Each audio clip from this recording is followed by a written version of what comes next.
Corona सुस्थ होगा पर तुरंत टूथब्रश बदलाई दिंतु नचेत भोगवा पड़ पारे बड़ परिणाम।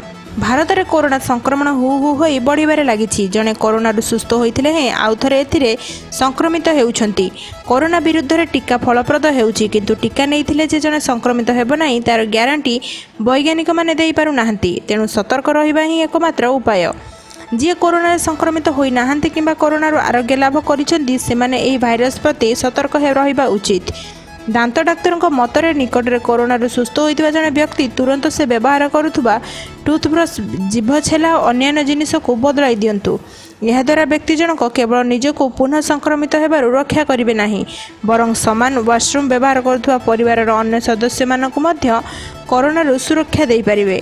नुआ दिल्ली में थिबा लेडी हार्दिंग मेडिकल कॉलेज रो डेंटल सर्जरी विभाग एचओडी डॉक्टर प्रभेश मेहर कहते आपणकर परिवार बंधुबांधव किंबा आपणकर चारिपाखरे जदि कौनसी व्यक्ति कोरोना रे आक्रांत होई सुस्थ होइछंती ताहले से व्यवहार करुवा टूथब्रश जीभ छेला और अन्य जिनिस को तुरंत बदलाई दिंतु कारण एसबू जिनिस भाइरस बहुत दिन सक्रिय रही है।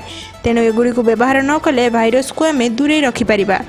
यही कथार डाक्तर भूमिका मदन एकमत होती। से सजिनाल फ्लू कफ जनित रोग किंबा थंडारू सुस्थ होता लोक टूथब्रश और जीभ छेला बदलवा परामर्श दियंती।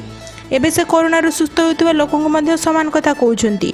से कहते आमे कोरोना रोगी को थंडा काश और ज्वर सुस्थ होता लोकों भली सामान कथा कहूँ। जदि कहीं कोरोना भाइरस संस्पर्श में आसुंच ताहले लक्षण देखा 20 दिन पर तुरंत निजर टूथब्रश जीभ छेला इत्यादि को बदलाई दिंतु।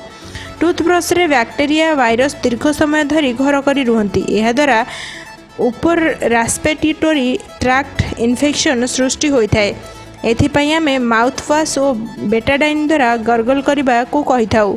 याद्वारा भाइरस और बैक्टेरिया अधिक समय रही पारती नहीं। जदि माउथवाश नहीं ताहले गरम पानी रे लुण पकाई गार्गलिंग करें। यह बाद जड़े व्यक्ति दिन को 2 थर ब्रश करने उचित। विशेषज्ञ माने लोकों को सेमानकर टूथब्रश और जीभ छेला को डिसइनफेक्ट करने को परामर्श दे। भिडियोटी आपण मानकु किपरि लागिला आपण मानकर मतामत आमको कमेंट सेक्शन में लिखि निश्चित जणाइबे। जदि आपण माने हमर ए चैनल रे नुआ होइथिबे हमर ए चैनल को सब्सक्राइब करि नेबे एवं भिडियोटी भल लागिले गोटे लाइक करी अधिक रु अधिक शेयर करिवे। धन्यवाद।